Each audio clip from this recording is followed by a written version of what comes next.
Welcome to the Geek Saga Podcast series, Hot D Takes, covering HBO's House of the Dragon, episode by episode.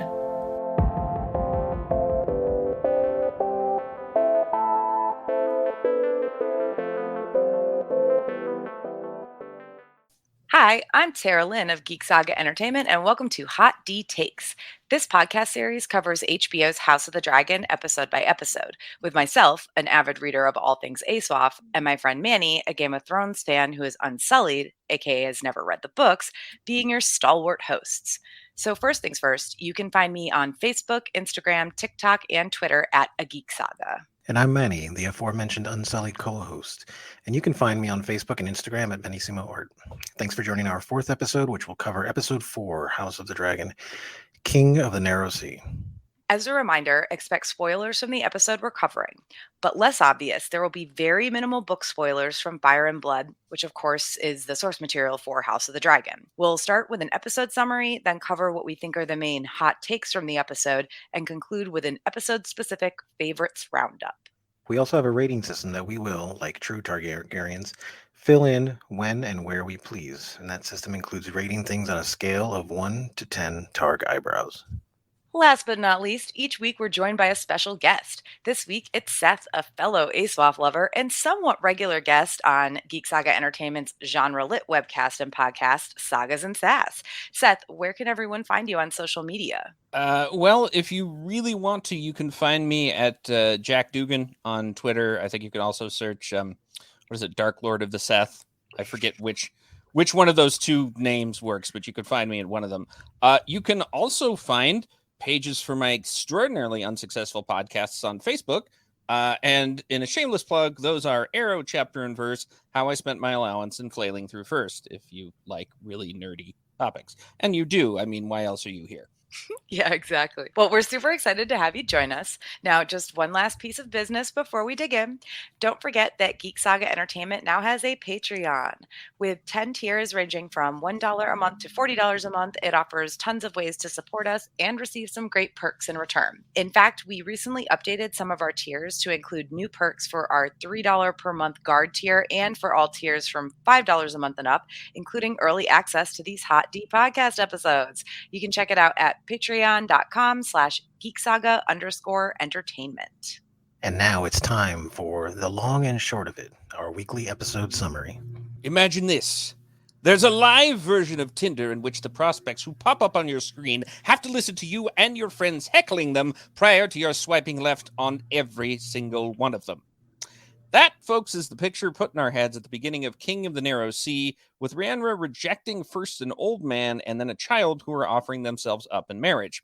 However, in true Westerosi fashion, this matchmaking ceremony ends in death when a snarky young Bracken gets a sword through his belly, courtesy of an even younger Blackwood. Frustrated with this parade of suitors that she didn't want to begin with, Rhaenyra decides to end her little Tinder tour early and sail back to King's Landing on a boat that is half awesome, hello, dragon figurehead, and half taking a page from our much-scorned mobile igloo.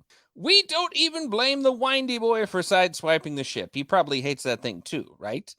Anyway, so Daemon is back in King's Landing with a sharp new haircut and a crown of his own, which his men placed on his head after he basically single-handedly defeated the crab feeder. However, despite his initial swagger, Daemon kneels before Viserys and offers the crown up to his brother, and then it's all hugs and fun. Sort of.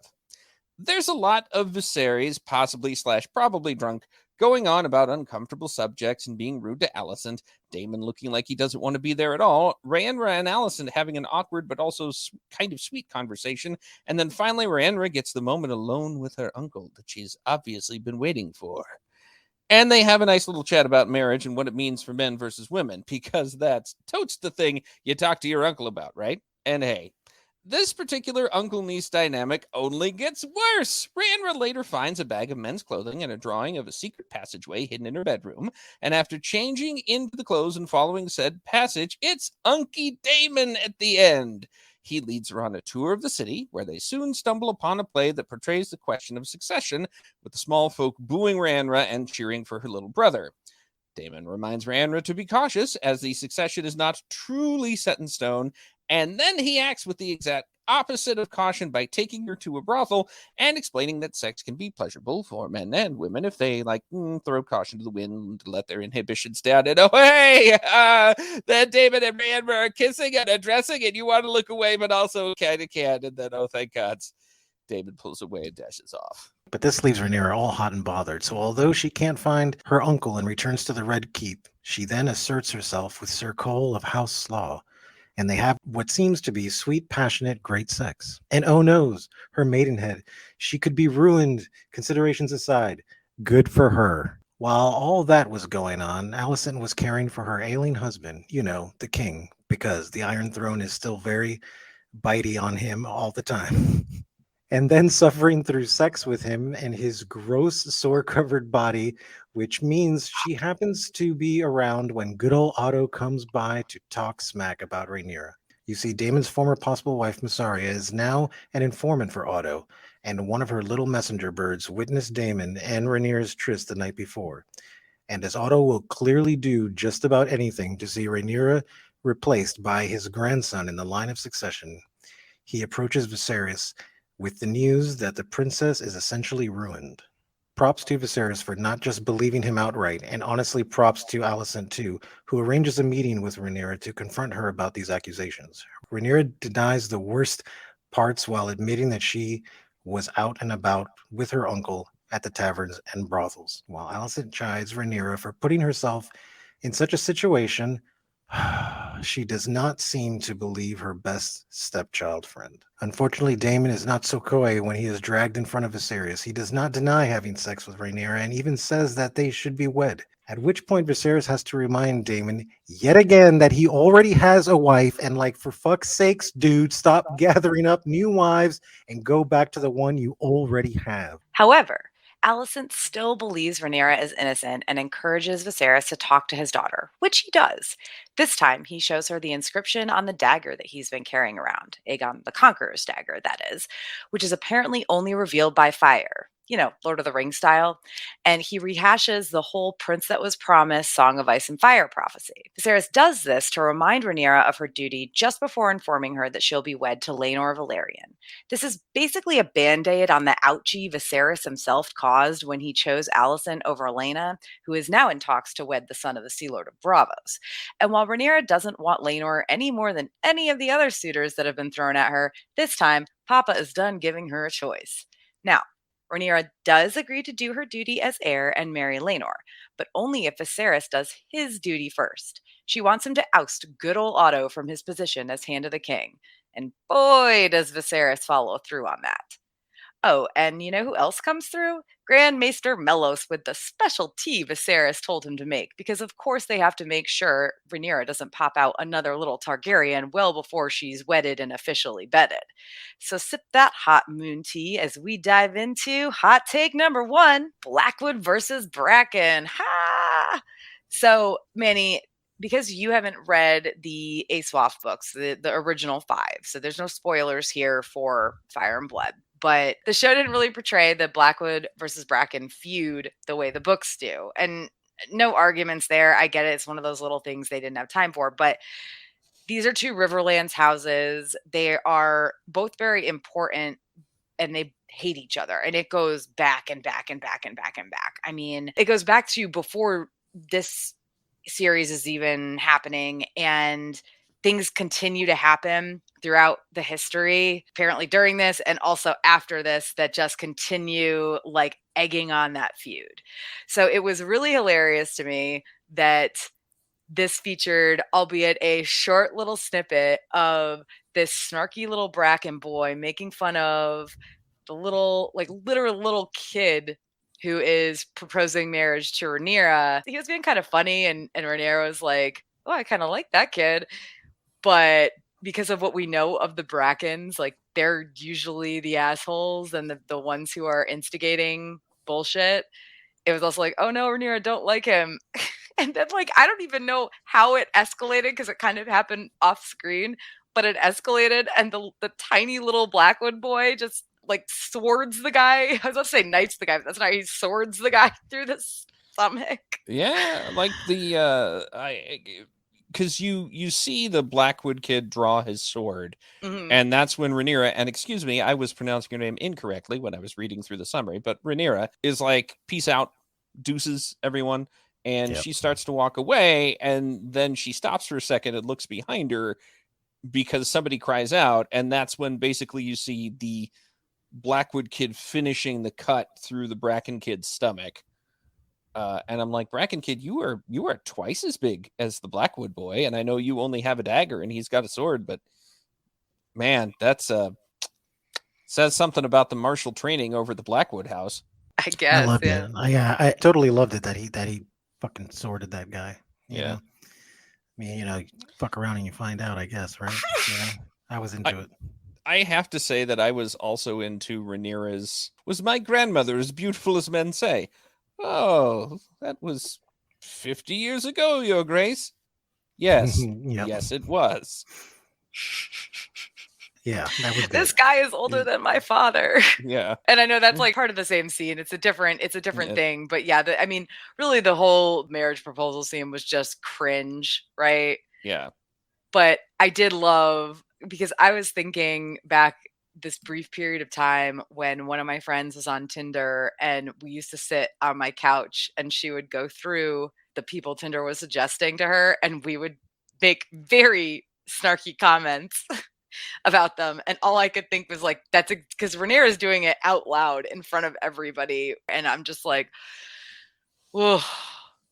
I had to put that into the summary because I really can't imagine what these guys would have thought if they had heard my friend and I talking shit about them. I can almost with 100% certainty say that is happening to one of the two profiles I have out there right now.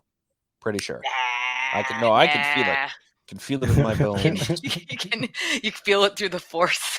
I can. Well, anyway, for people who have not read the books, that's our little Bracken v. Blackwood mention, because as much as happened in this episode, when I was coming up with these hot takes, I cut a bunch. I actually have an honorable mention for one at the end.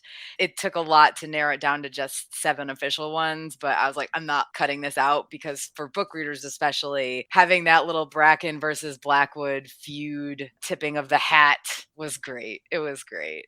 So, hot take number 2, I was getting some really Edna Pontellier vibes from Rhaenyra in this episode.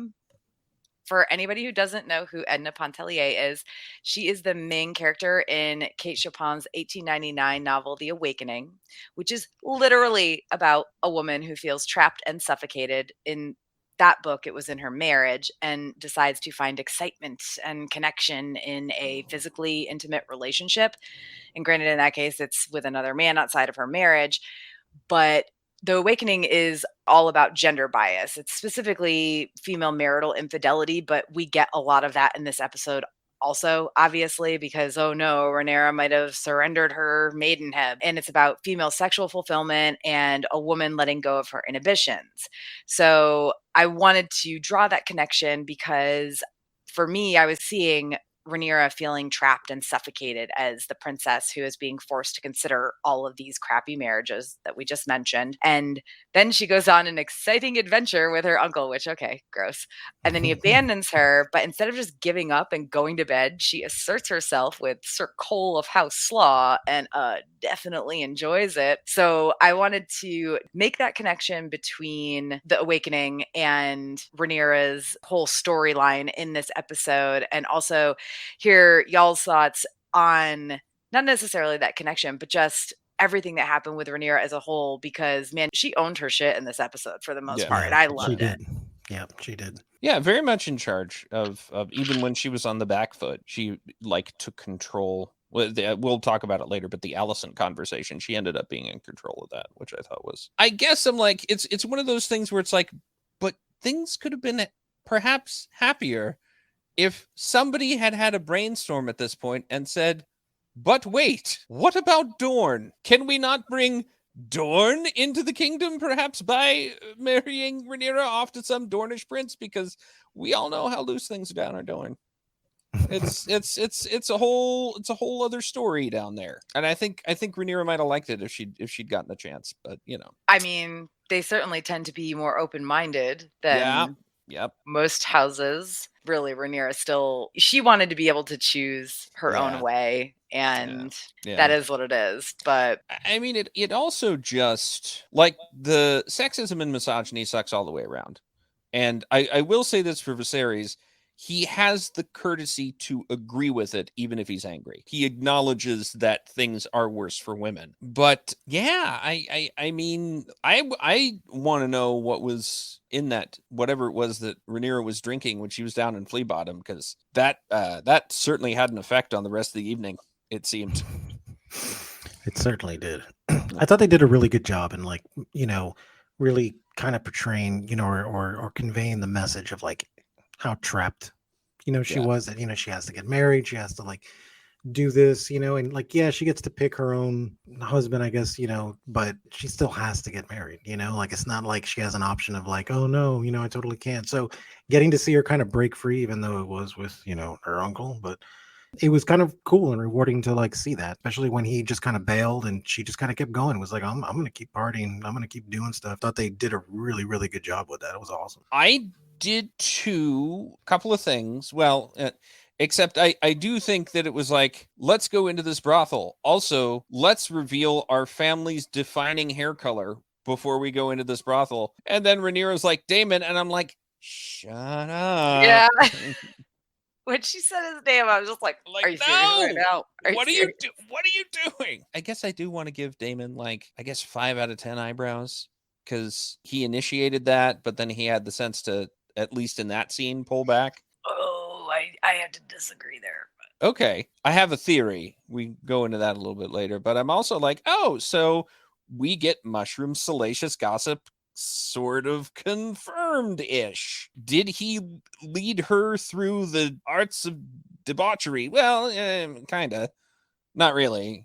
Sort of opened the door and then left. Tara, what's your take on the Daemon thing? So my take on the Damon thing was different. I didn't feel like he backed off or ran away because of the proper reasons. To me, it looked like Rhaenyra was taking control of the situation, and all of a sudden he was like, do not want. He wanted to be the one in control. So as soon as she asserted herself, it was like, nah. Honestly, I think it really is up to anyone's own personal translation. I did watch the after the show thing. I don't remember them saying anything specific about that. Just knowing him as a character, that was the way I perceived it. Mm-hmm. So in that case, it's like I give it like 3 out of 10 Targ eyebrows because he did back away and go away, thank God. But also, I'm not really sure it was for the proper reasons. Well, if I may advance my theory, which is based on very little. So you remember in the first episode in the brothel where we get to see get is a strong word. We see Daemon having sex with Missaria, and Yeah. he just sort of stops and looks a little disappointed. I think Daemon might be having some problems. Damon needs a little Viagra in his life. It was blue just pill. because of the amount of emphasis they put on sex scenes, to have that be his reaction, like, not even it wasn't even an I'm done face. It was just kind of a fine, and then he stopped, and I'm like, I don't know, it's possible. Like, it's like he just gave up. Like, he's had this issue before, and he's like, Yeah. oh, okay, one of these nights, I'm done. Yeah. A little bit of impotence in your life. And all that said, just to kind of go back to Rhaenyra asserting herself and taking what she wanted and everything, honestly, 10 out of 10 Targaryen eyebrows for her. Not necessarily the Daemon thing, but for her going back and being like, nah, man, I'm still hot for something. And Yeah. her and Kristen have obviously had that connection and everything previously. They're friends, and I would assume that there is attraction there on both their parts because they both willingly, while Kristen did back off a little bit at first, I think that was more my vows than him not actually wanting her. And because this has already happened now, it is very different from the two sides of the story that we get in Fire and Blood, which we get one side of the story where Rhaenyra comes on to Kristen and he rejects her. And then the other side of the story is Kristen wants Rhaenyra and she rejects him. So I was figuring they would change that up, that they would show us something concrete. And I'm glad they did. And I'm glad that they showed it the way they did, because I think that will mean a lot for future relationships. And I don't want to say too much else because I don't, want to spoil things that happen in the future. But I'm hoping that they take what happened in this episode and do a good job portraying how it changes both Kristen and Rhaenyra's futures going forward. Yeah. Well, I mean, I guess we'll see, especially after the big jump. Yeah. Is this enough to make Sir Cole of House Slaw spicy? Is he spicy Cole of House Slaw now? Is that no? Yeah, Okay. I think so. He's spicy slaw. He's spicy. Throw some jalapenos in there. Oh yeah.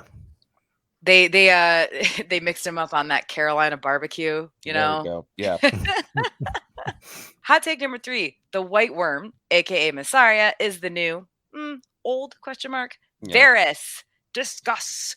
I mean, and really, like, the TLDR is she's worked her way up in the world the same way Varys did, him from a slave eunuch to the spider or official master of whispers, her from a slave sex worker to the White Worm / unofficial mistress of whispers, at least 2/4 good old Otto. So even though it was a super brief scene that she particularly was in, I would love to hear y'all's thoughts on her becoming the White Worm and more than just, Daemon's unofficial consort. Well, okay. First of all, I like her in this context, especially with the things we've seen from her brief appearances in the other episodes, where she's asserting that basically she wants to be free. Like she doesn't particularly want to marry Daemon. Like she doesn't even really like being with him. She says that she's there because he bought her at one point. So I'm glad she's working her way up. I'm glad she's making something of herself. I want to see more of her. I am more interested in her character than I am, I think, a couple of other, like, fine, Daemon, he's dynamic and everything, but we know this character, we know this type. I'm more interested in Mysaria's story and what her motivations are and what she's doing. So I hope we get to see more of her as time goes on. Yeah, she's definitely kind of like the mystery, and that really pulls me in with her character. I definitely want to see more of her and what her motivations are and stuff. I just hope they do a better job of it than they did with Varys, where they just basically laid all of his plans out. He was like, "Hey, Tyrion, want to hear my whole backstory and what I'm actually trying to accomplish?" Like, I miss Varys as the shadow character he was in the novels, and Massaria is also very much that sort of shadow character in Fire and Blood. And I'm hoping that as they flesh her out, they continue to pay homage to her air of mystery, give us more of her story and show us what she's up to, etc., without ruining that air of mystery that she has. Like, Varys gets the nickname the Spider, which is kind of cool. Like, kind of cool and kind of creepy. You don't like spiders, but sometimes they could be dangerous. And Massaria gets the White Worm. Oh, worms are yucky. Worms are not. It's just like, okay, sure, whatever you want. Yeah, I mean, I don't know that they could have changed like her nickname. Yeah, but yeah, it does. It's like somebody. You know what? They're both creepy crawlers.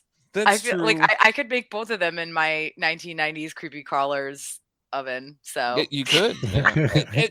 It's just like, I feel it would like be better if somebody said something too on point but believable. Like somebody's like, she's the worm in the apple of the Red Keep or something like that. Maybe I'm hoping for too much, but that's my lukewarm take. I kind of saw this one coming, like I knew that she wasn't just going to be just, okay, whatever. Like, I don't know. I think that this one was a little more predictable in my eyes. So I kind of knew where they were going with it. And this just confirmed it for me. So I'm like, okay, great.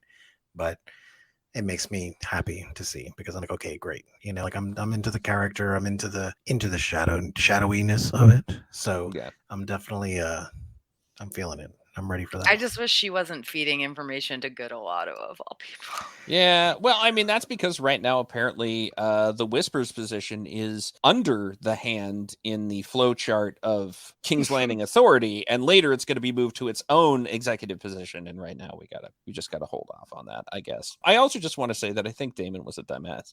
She's like, here's a hangover cure. He's like, I don't need no cures from nobody. Splash. Okay, good for you, Damon. Yeah, good for you. Probably should have just drank that.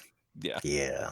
Maybe it would have made you feel better so that you weren't like literally collapsed on the floor of the throne room later, but we'll talk about that in a bit. We will. First, we got to get to hot take number 4, which it's a very smooth transition here because, hey there, Red Keepers, good old Otto here, the one and only hand of the king and keeper of trusted sources of information. As you know, Big D is back in town, and it turns out that the idea of every little girl wanting adventure even extends to our dragon-riding princess.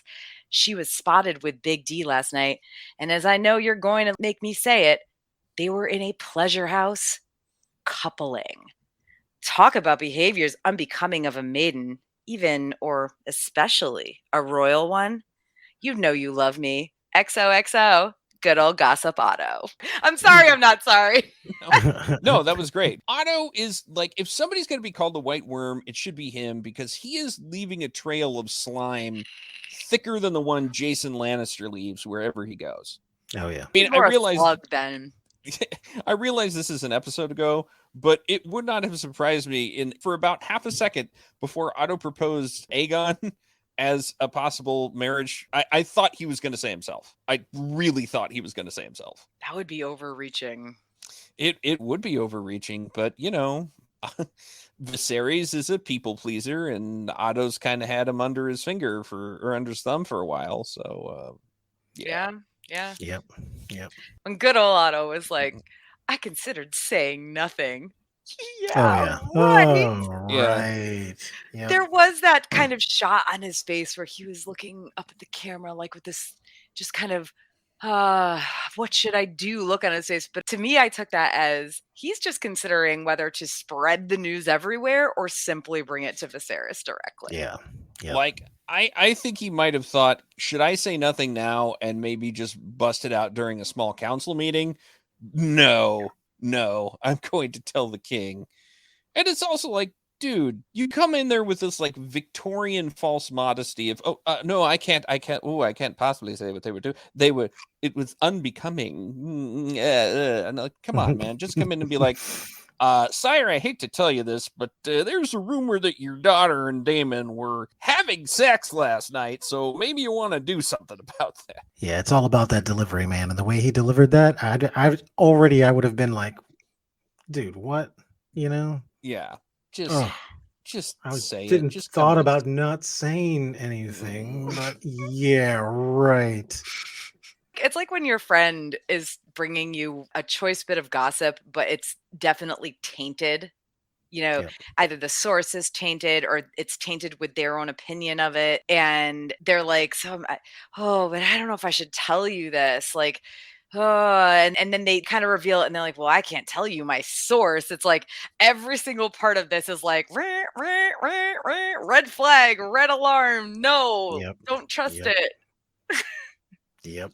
Yeah, I know this is, again, skipping ahead a little bit, but we already know, thanks to the summary, that Viserys is going to can Otto at the end of the episode. But that part where he's like, you have served 2 kings loyally. It's like, well, have you? Yeah. Like, what else have we not seen that Otto has done to weaken the crown in favor of himself? The other thing is, listen, Otto actually isn't lying or entirely wrong about what he's telling Viserys. But the fact that Viserys doesn't seem to immediately believe him, accuses him of spying, lying, and trying to get his blood on the throne, A++ Viserys. Yeah. Because obviously Otto is only sharing this information to make Rhaenyra look bad because he wants his blood, Aegon II, on the throne. So the fact that he's not actually entirely wrong, that they were canoodling.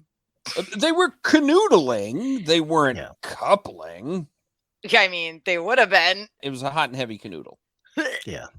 I also have to, disclaimer. I am not promoting the idea of incest. It's not a good idea. Having said that, like, Viserys knows that his mom and dad were brother and sister, right? Why is he like so? I'm like, well, is it just because Daemon's Daemon? Is it because he's dangerous? And if he gets to be the next king, he's going to be even more dangerous. It's weird because Viserys clearly loves both his brother and his daughter.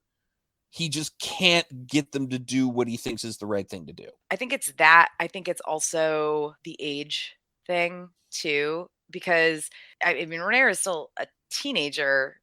Daemon is quite a bit older. And between his knowledge that Daemon would be bad if he had like so much more power than he does, and then also that's his little girl and his brother, if Rhaenyra and Aegon II were closer in age, I think Viserys would be more open to the idea of them being together than he is. But in this case, there's like so many different factors. There's Daemon and his personality. There's the age difference. There's uncle and niece versus cousins or brother and sister, which honestly, it's all gross. Well, right? That's true. But they are Targaryens. Yeah. We're known to wed uncle to niece, if I may quote, I think, from Fire and Blood, or at least snippet or paraphrase or something. But it's also like, I don't think Viserys has a leg to stand on as far as age differences go. It's like, But when he does it, it's okay. But this is his daughter, okay? I get it. I'm being sarcastic. No, I know. You're right. He has no leg to stand on, but also, Like and you started dating your daughter's best friend, man. What's that about? Good old Otto. Good old Otto Hightower. Just in there scheming and sliming. Slugging along. Yep. He's not lying, but the person who originally brings him the message can only say with certainty that he saw them go into a brothel, and then he saw Daemon leave, and then he saw Rhaenyra go after him. That's all that kid can say. So Otto was like, I smell a story, and then went down there and interviewed more people and has presented this in the worst light possible, because that the interview went something like, oh yeah, they were coupling over there in the shadows, and somebody's like, oh, I don't know, I didn't see them at all. They might have been coupling, and they might just have been, making out. I can't tell, like a whole bunch of that. And those are my flea bottom accents. And Otto went with the worst possible interpretation. First of all those people were way too busy enjoying themselves. Yeah, I was also like, is it standard to have an orgy room in a brothel? Because if I were ever to patronize such an establishment, I would feel a little uncomfortable. Thank you. I will say this much, having watched the after the show thing and watched the episode twice, I think they did a really good job of showing that experience from Rhaenyra's point of view, like from the female gaze point of view. Because when I was watching the brothel scenes in Game of Thrones, it was always like, oh, for fuck's sake. Right? Like they're just putting this on television to be like, look, we got tits and boobs. And I'm saying tits and boobs as if they're separate things on purpose. Like they were trying so hard, and it was awful pretty much every single time. I think really every single time. God, the scene with Roz and the other sex worker. This scene, I don't know if I did. I probably did a million years ago. I'm sorry to interrupt you. It was just this one with, I think, Andy Samberg was still on the show, and George R.R. Martin is like, we have this guy. He's the most amazing writer I've ever seen. And Andy Samberg's just like, yeah, I just said put a bunch of boobs on there. And then he's like, and for our next episode, and then he just makes a scissoring motion with his hands, and they go back to George. And George is like, I'm blown away. Anyway. But yeah, watching it twice and also watching the after the episode thing, but even watching it the first time, I didn't feel that weird, like uncomfortable, like what the fuck am I watching and why? I felt like, is this necessarily something I would choose to watch on a regular basis? No. Yeah. But I felt like they did a really good job showing it from Rhaenyra's perspective, from the female gaze. It didn't feel overly sexualized, which is weird considering what it was, but it really didn't feel that way. What I thought they did a good job of capturing was viewing it from her age and experience point of view. It was just like, all of these people are doing this thing that I've never done, but I've heard about. And you know what? I'm kind of into it. Yeah, a little, but again, not in a way that was like, let's have Roz and the other sex worker learn how to be sapphic with each other while taught by a man, right? She seemed kind of awkwardly amused and also into it, which I'm pretty sure is the same way I felt the first time I watched something like that on television. Yeah. I think that with that scene, they did a much, like, it felt more just like an atmospheric thing. This is what's Mhm. going on. I've been to a lot of weird clubs back in the day, and like there was weird shit always going on. And like, so that scene, like, I totally related to it because I was a kid, I was young, 15 years old, and seeing like all this weird stuff going on. And I was like, and I totally related to that scene. And I thought they did a great job because when they first did the whorehouse scene, like in the first episode, it was like, here we go, classic Game of Thrones, man, Yeah. just titties and boobs everywhere, right?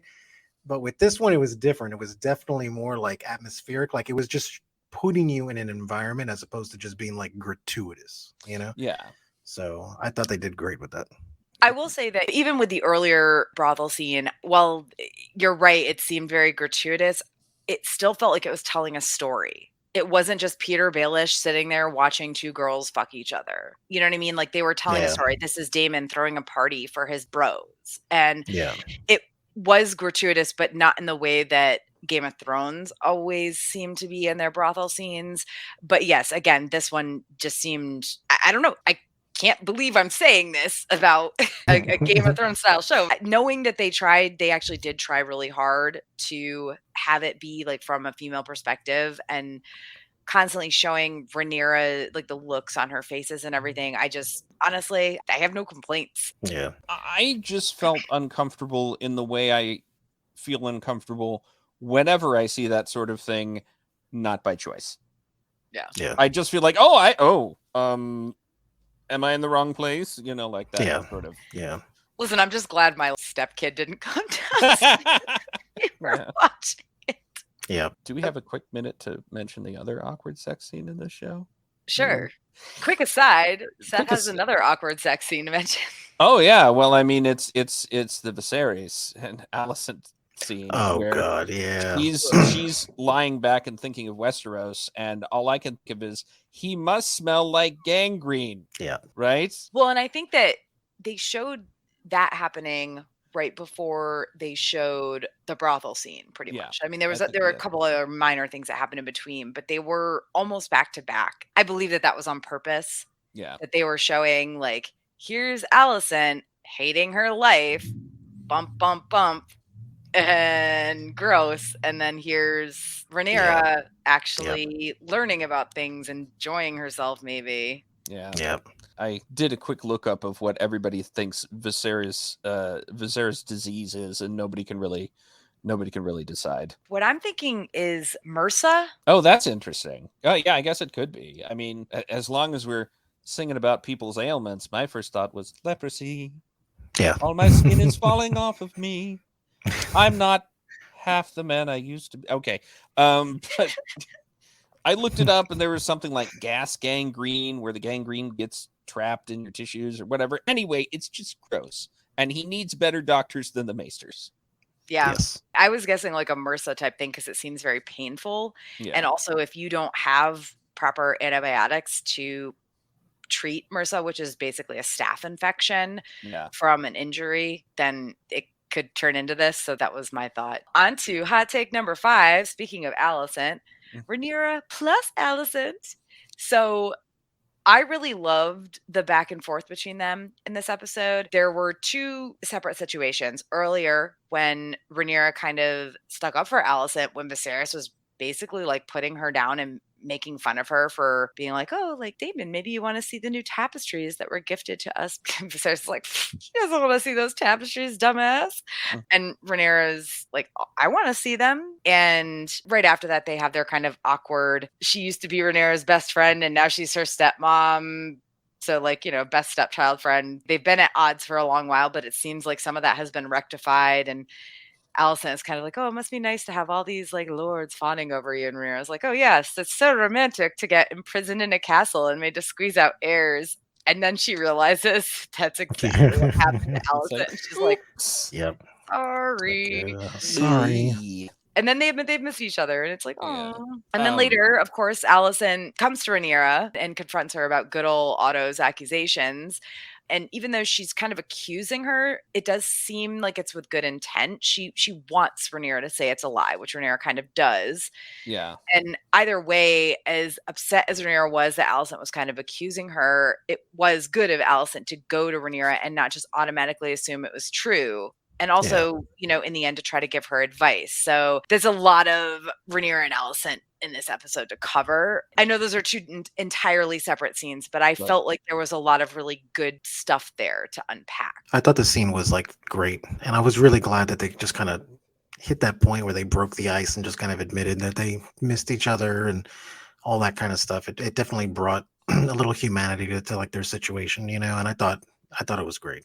I liked it. I've listened to the earlier episodes, and do I think there are hints of something that are more than friendship between Rhaenyra and Alicent? And my thought about that is they are two young women who were not that long ago were young girls who were brought up in this palace. They had probably no close friends but each other, and they were hitting that age. I mean, sure, I would not be surprised if there was some sort of a crush, which also might be a good reason for Rhaenyra to take it as hard as she did. Not that it's not gross and off-putting when your best friend becomes your stepmom, but if it's also your best friend you have a crush on who becomes your stepmom, then you might get really peeved. Mm-hmm. The way I saw it from the earlier episodes was that the crush was definitely more on Rhaenyra's part than Alicent's. Yeah. But again, like you said, they grew up in the Red Keep, kind of together for the most part together. We don't really know exactly because their ages are different than they were in Fire and Blood. So, but when you have like ladies in waiting, you often share beds with them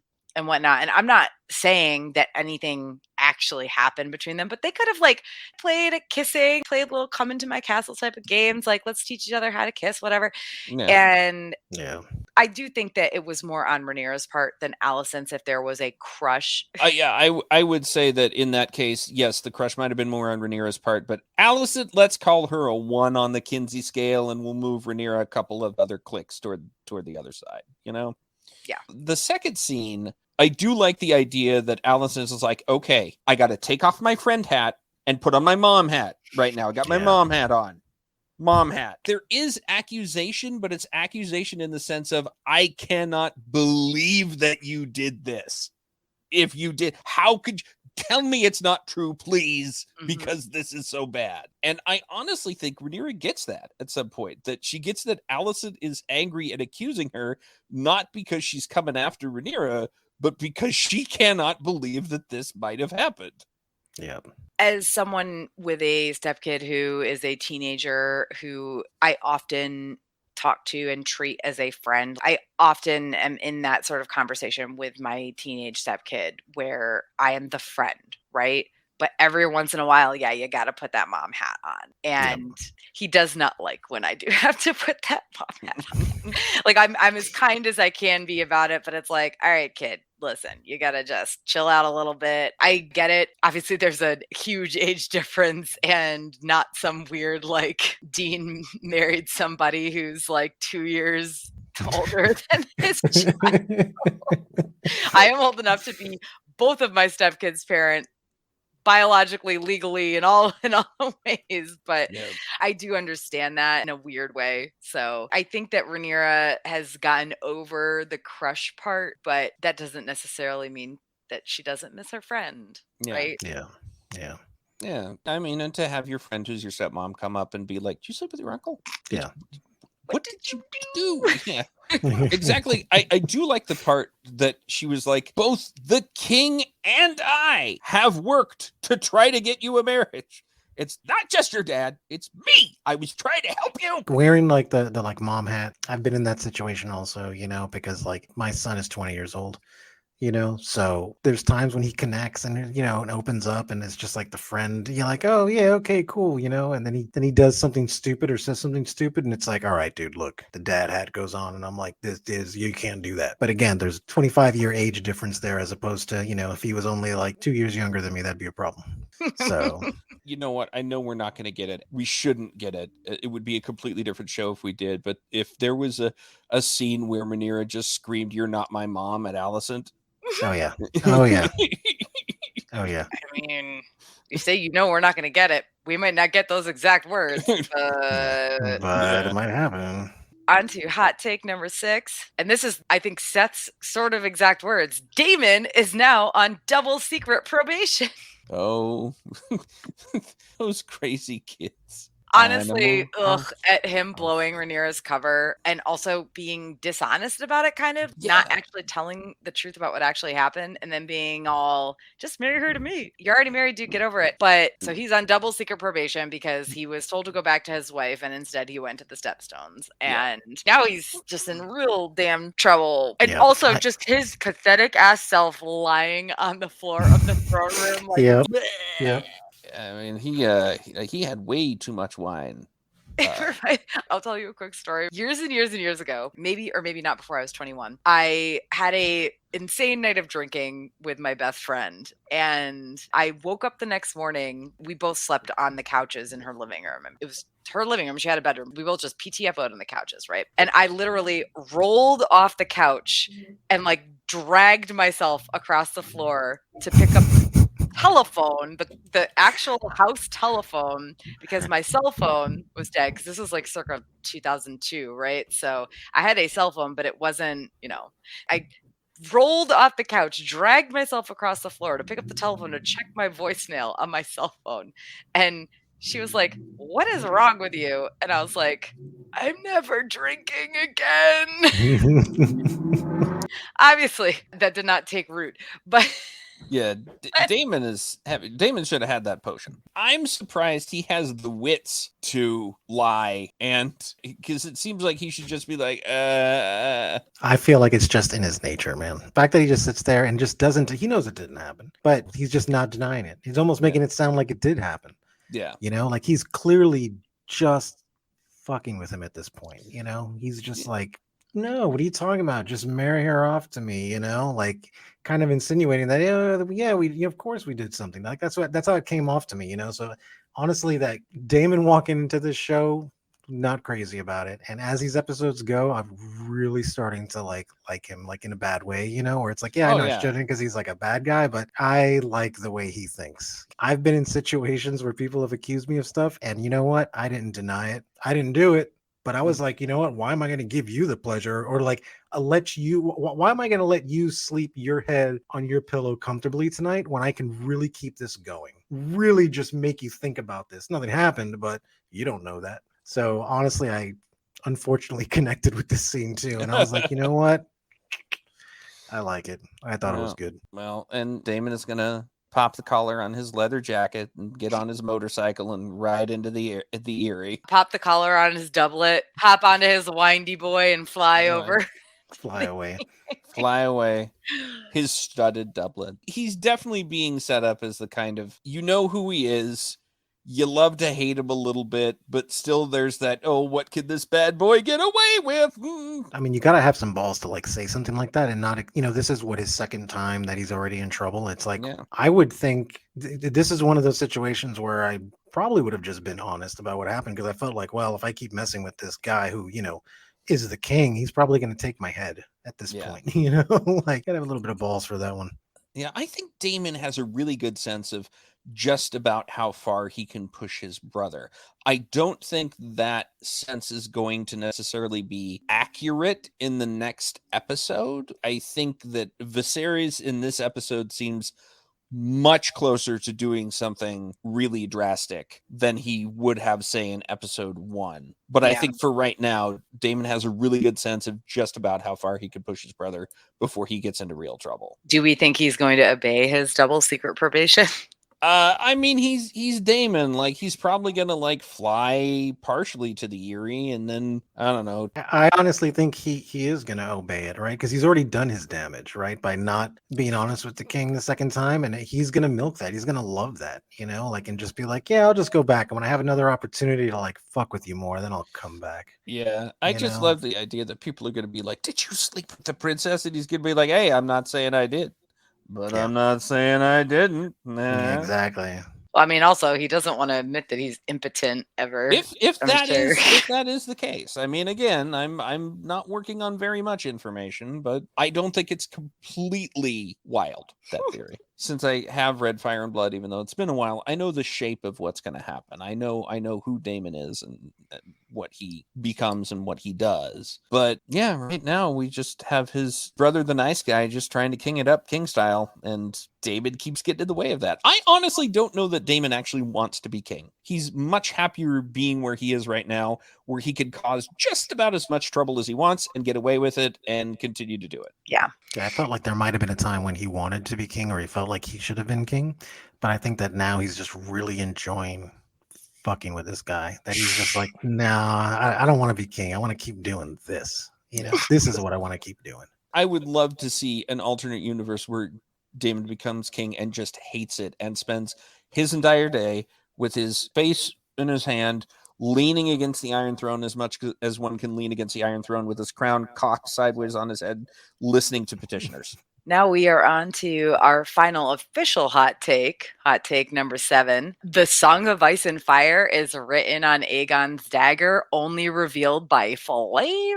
So Viserys tells Rhaenyra it was written by the last of the Valyrian, aka true pyromancers, before Aegon's death. He's got the dagger sitting in this brazier of hot coals, and she pulls it out. It's white hot, and you can see that there's writing on it. And yeah, so it turns out that it was written down somewhere, because we've talked about that in previous episodes, and we were kind of like, so it had to have been written down at some point, because clearly the spoken word passed down from the king to the heir, et cetera, was lost at some point. I'm going to guess that this is actually the point where it was lost, because Rhaenyra is the one who knows about it.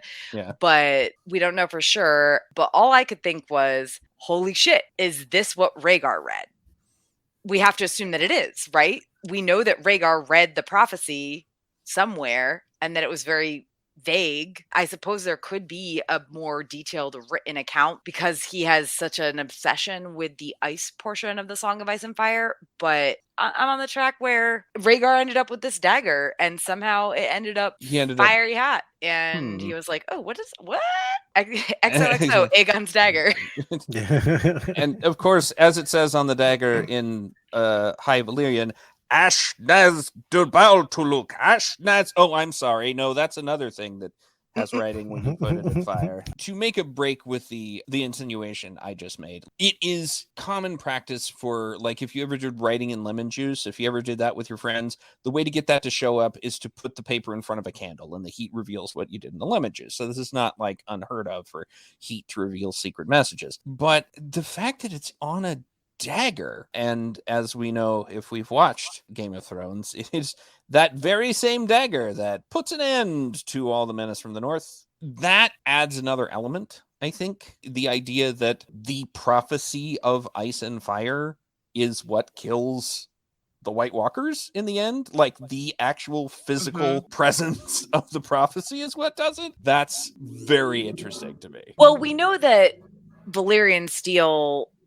can kill them, period, right? Yes. But yes, the fact that in the end the prophecy written on the dagger does kind of come true, just not in the way Rhaegar interpreted it is. Yeah. I mean, assuming that part of the book is the same as that part of the show, because who knows? Because it also honestly calls the rest of the prophecy into question. It's not Jon Snow that does it. It's not Daenerys who does it. It's Arya, who is not a union of ice and fire at all.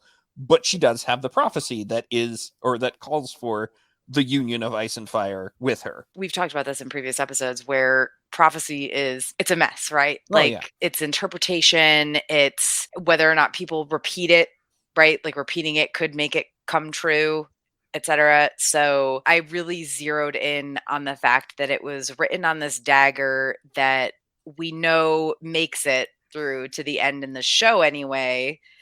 And the fact that Martin is so involved in House of the Dragon and probably okayed this specifically. I don't even know what else to say about that other than now I feel like I have to believe that that's where Rhaegar found out about the prophecy, because the spoken word was very clearly lost at some point. Yeah. So, I mean, you don't think anybody wrote it down or anything like that? Like at some point? I mean, yes, that's what we've talked about before. Absolutely. Somebody could have written the whole thing down, Yeah. but then they very specifically have it written on the dagger, and Yeah, that's true. it's so vague that it would be super easy to misinterpret. Although this does bring something into question for me, and that is, why keep it as close to the vest as you are keeping it? Like at the very least, I'd be telling all the Targaryens. I'd be like, look, folks, I got to tell you, Aegon had a dream. There's a prophecy on this dagger. We all got to be alert. We don't know when it's going to happen. It's going to happen, but everybody needs to know, you know? And like, if it gets out to the wider realm, of course, there are going to be people who go like, oh, I don't believe a prophecy written on a dagger. What's that? It's like, you know, it just seems like this is the kind of thing where the more people who know what's kind of happening, the better off you might be. But they don't want to scare people, right? They don't want to scare people about the full prophecy, about the whole, like, the cold winds coming from the north and everything. And honestly, with XOXO, good old Otto Gossip Girl over here, like, and God knows how many others there are in the kingdom who are like him. I get why they would keep it close to the bosom. For just a second, I want to mention a couple of other series, because one of the things is what's interesting to me is that the really important prophecy in this show, the one that Rhaegar read, is so vague and interpreted in so many ways that we can't be sure who's right, what's going on. A relatively unimportant prophecy, the one Cersei gets, is absolutely correct in all of its particulars, but we have that one from the source, and we have it, even though it's Cersei is recalling it, we basically have it as it was said, right? Mm-hmm. There's not a whole lot of chance for it to go through generations of people trying to figure out what's going on. It's just her thinking she knows the answer, going through the books. But I was just going to mention a couple of other series because of the way prophecy is treated in them. In David and Lee Eddings' Belgarian and Malorian, which I can't fully recommend for a number of reasons, but I can't, although they do get a shout out in this book. There's a House Deadings. Prophecy is actually a character. There are actually two opposing prophecies that are both battling to see who gets to come true, and they have lines and interact with the other characters in the book, which is interesting to look at. And then this is a bit of a spoiler if you haven't read Brandon Sanderson's Mistborn. But in that one, they're like, well, the prophecy keeps coming true exactly as it was said. And then somebody goes back and finds out, well, yeah, that's because every so often the prophecy gets changed to match what happens. And it's just interesting in the way that in these books, obviously Martin doesn't have prophecy as a character, but he's doing both. He has one prophecy, which we know is absolutely going to come true as it was said. And there's another one that's like, well, we have no idea. We can make so many arguments for so many different things. It's almost no good. So my opinion, like, about like the dagger and like prophecy, I'm going to be completely honest with you. The second someone says prophecy in anything, I just glaze over. I'm just like, dude, I grew up in, like, you know, church where everyone likes to do prophecies about everything, and it would just always came out as hokey and whatever. So if I would have lived in that time and somebody would have showed me that dagger and been like, look, the prophecy, I'd have been like, all right, pal, whatever, you know. I would have been the guy who had the house right by the wall and got killed first because I just didn't listen. So when it comes to like that kind of stuff, honestly, it just kind of right over my head. I'm just like, okay, so you put the dagger in there and it made it hot and now it's got words on it. Okay. So, Manny, are you saying you would have been a prophecy denier? Mhm. You would have been like, well, that's yes. Oh, there's no Yes, I such would thing have. as White Walkers. Absolutely. No, they don't because- exist. Yeah. No, because my thing is either I'm right or I'm dead. And if I'm dead, I don't care. So whatever, you know, it has nothing to do with me. That you guys can worry about prophecy and stuff, okay? Because if it's gonna happen, it's gonna happen. What does it fucking matter? What am I gonna do? Prepare for it? You know, whatever. The White Walkers are gonna come and they're gonna turn me dead and they're gonna bring me back to life again, you know, as one of them. So whatever. Yeah, and I think that's kind of like, in this case, like, how do you possibly prepare for it? You don't know when it's going to happen. All you know is that supposedly a Targaryen needs to be seated on the Iron Throne when the cold white North invades the whole world or whatever. So yeah, the fact that it's written on the dagger to me was more just like, it's not like this makes it true or anything. It was just, this makes it very possibly the thing that Rhaegar read. And honestly, possibly by mistake or probably by mistake, like assuming that it was never written anywhere else. Again, that could change before the end of the series, even where Viserys passes it on to somebody else before he dies, or Rhaenyra knows about it and insists that somebody write it down. Obviously, we can't know for sure, but I don't think that's the route that they're going. They're making this dagger and the fact that the prophecy is written on it very important. And that's where I'm at with it. So I kind of see it two ways, right? Because they could say, technically, if it would have been today and this would have been Earth, right? Like the Targaryens would have easily have said, look, here's the prophecy and we're going to save you, right? We're my group is going to save you because we're the ones with the actual dragons. So, of course they would use that. However, maybe it being Viserys, who's like, he's trying to be more of a humble type of king. He might say, I don't want to reveal this to them because maybe somebody's going to try to use this to make that argument and then make us look like we're just trying to be powerful, like dictators. It's like back in the 1600s, like King James, when they tried to like deify themselves, right? Like, but we're gods, and maybe he was divine like right to rule. Like maybe he was trying to avoid that, to say, well, look, I don't want to put this out there because then people are going to think that, we're trying to deify ourselves. That's not the kind of king I am. I was just thinking of this right now, and sorry to take so long on what was a relatively short hot take. I mean, literal hot take, really. The prophecy's a hot take, I guess. Right? Yeah. I mean, yeah. But it also raises some interesting questions about the presence of the Targaryen presence in Westeros to begin with. Like, how old is this prophecy? It looks like it was pre-Doom of Valyria, and it might explain why the Targaryens wound up in Westeros rather than going somewhere easier to get to in Essos, right? And as I recall, it's not like they were a leading house in Valyria. They were noble and they were highly ranked, but it wasn't like they were in charge. So yeah, and I guess they got it, and they're like, well, I guess we know where we have to go. Yeah, I mean, and maybe we'll find out more about that because apparently this season is all about revealing more about this prophecy that nobody really asked for more information. I honestly am upset that we're not getting the Doom of Valyria show because I wanted to see more about Valyria. But anyway. Yeah, that actually interests me. When they talked about that, I was like, wow, actually that would have been a good show. Maybe you should have done that one first and then did this one. And Valyria is totally not Melniboné. It's totally not. Just because both places are sort of weird islands that have a not quite human race that controls dragons. And okay, never mind. I'm good. I won't draw any more parallels between the Elric series and this series, Brendan Rivers. I'm sorry. I didn't mean anything by that. Okay. Well, last but not least, and we don't really even need to discuss this. This is just my quick honorable mention of something that I had in the hot takes list and cut out, but still want to talk about. That ship, loved that dragon figurehead, but also that little enclosure on it that was mentioned briefly in the summary. It looked like the fucking mobile igloo, but just like an enclosure on the ship. Why is this show so in love with that look? Dude. I hate it so much. Whose architecture is that? It's like, why are you doing this?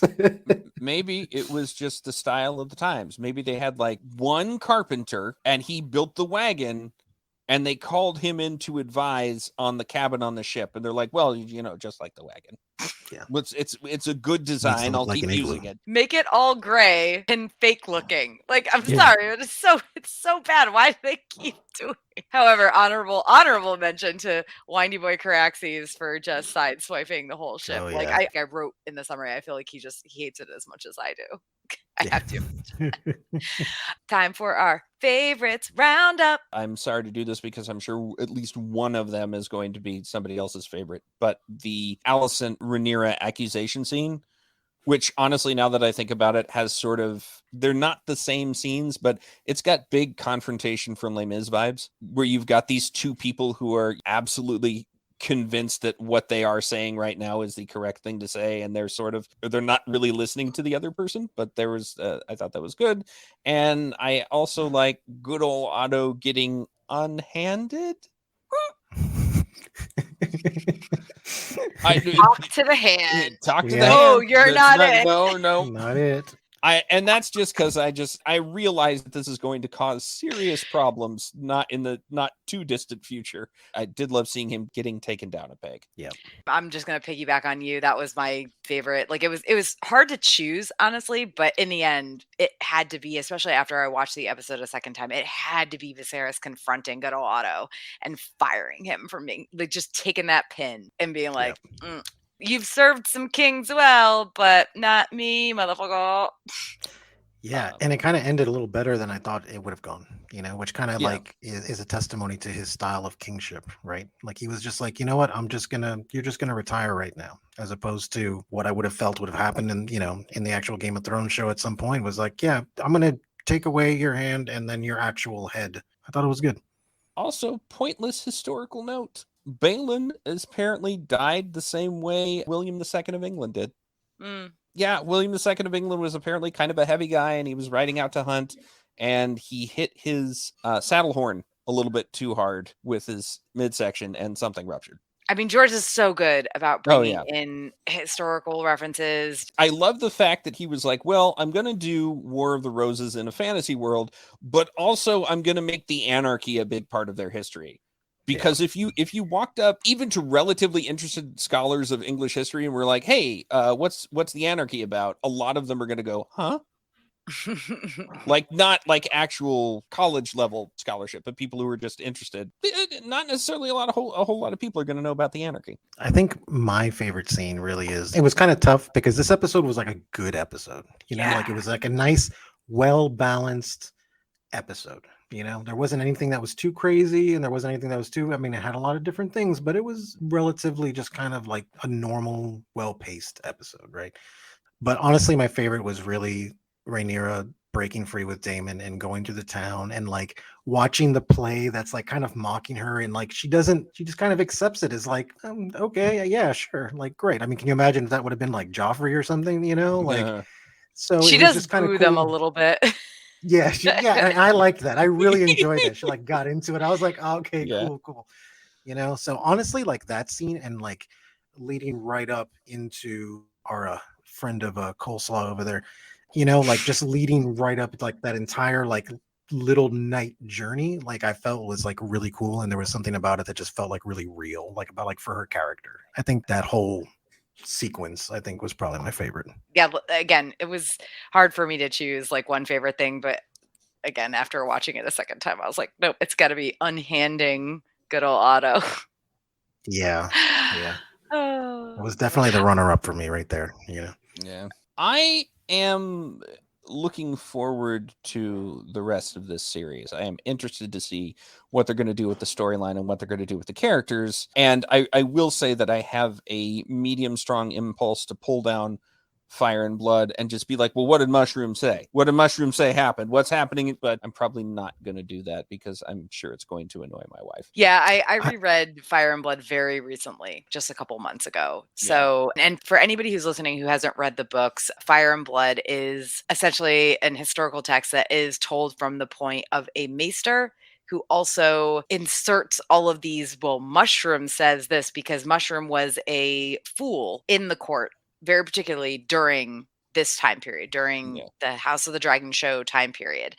So he had some very salacious takes on certain things that happened, but they weren't necessarily wrong. So it's it's definitely interesting to see that so far there is no Mushroom, but we are getting some Mushroom takes. Yeah, I'm hoping he's going to pop up, so to speak. I feel like that's something we need to add is just like at the end a Mushroom take. Yeah, where's Mushroom? Mushroom take. The only reason I wouldn't is because Manny hasn't read the book, so like wouldn't understand what a mushroom take is. No, but I'm all in for it. I will say this: look for all of you book readers out there who've read all these books. I want to give a personal thank you because you guys have never been one to just get on the internet and start spewing garbage, or at least not on my Facebook feed about it. Like even when Game of Thrones was on.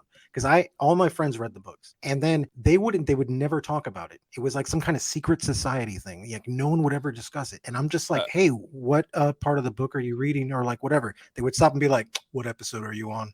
And I'm like, oh, I'm on this. They're like, okay, yeah, no, we're not going to talk about it. I'm like, okay, great. So getting to like experience like this show, not knowing any, because I knew little bits of the other stuff, but this one, like knowing nothing, you know, I mean, it's really good. So I get to get it like really fresh. So at least that way, I can only be disappointed by the actual like development and direction of the show and maybe some of the story. But when you read a book and you get attached to a book and then you watch it go to like television, 9 out of 10 times you get pretty disappointed. I'm kind of glad that I get to skip that. Do you want to know why no one would tell you what was going on? Why? It was primarily the Red Wedding. I remember I was on an internet forum, and one of the more excitable members of the forum started reading Song of Ice and Fire, and all the rest of us went, yes, where are you in the books? That's And we all figured out about when he was going to get to that chapter, so we all got online and waited for him. And that's what was great about talking to the people who were like, because I just watched the shows, you know, so they were just like,